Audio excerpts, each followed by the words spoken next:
tick in the open interest from here to here. So we start to read this.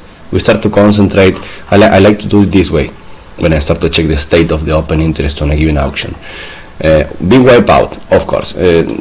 Current participants at the moment, they were engaging here. They were doing their weekly games. I remember this was completely boring to see yesterday. Many of us got stopped here in some trades, whatever.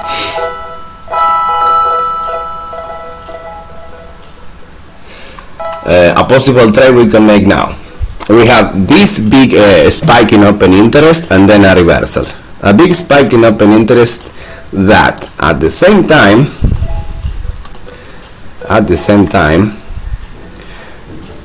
was accompanied by a lot of buying, if you will. Yeah, the CVD was positive. It had an uptick in buying as well. This could be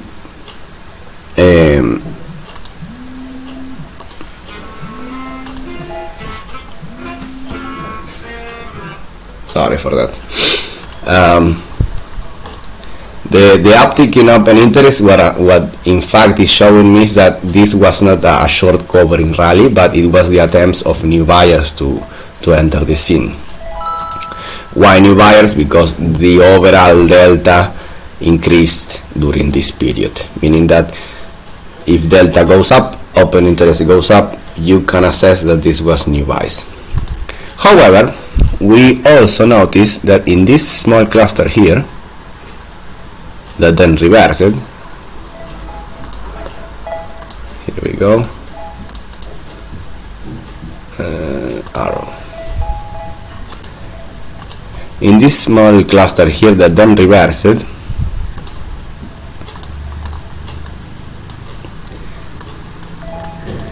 we had a lot of the volume, and in fact most of the volume located at the wick. This is and this can be considered in fact the weekly value, the current week that has 1 day, a few hours actually, value at a high.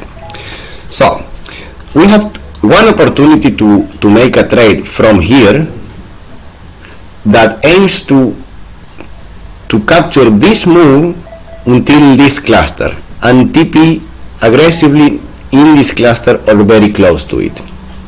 For that, the DOM and the aggregator sounds are very useful, because you can enter a trade now and market can simply chop and chop and chop and chop and go anywhere. It's one of those things that where order flow actually is useful. You can spot the intent of the new participants or the current participants that are adding. We never know that for sure, but we know that there is an increase on the demand or the supply or in a particular area. Here we are trading after a big move in a certain low area. So this will be our context. Let me see if we can do this. This will be our lower range, so to speak. We are trading a very small price and order flow figure. However, we have a clear target. We know that price will be attracted to this, and in the case is attracted to this cluster, it will most likely reject. Because why would it reject? Because the buyers on this picture, the only ones that the ones that are not that haven't capitulated in this move down,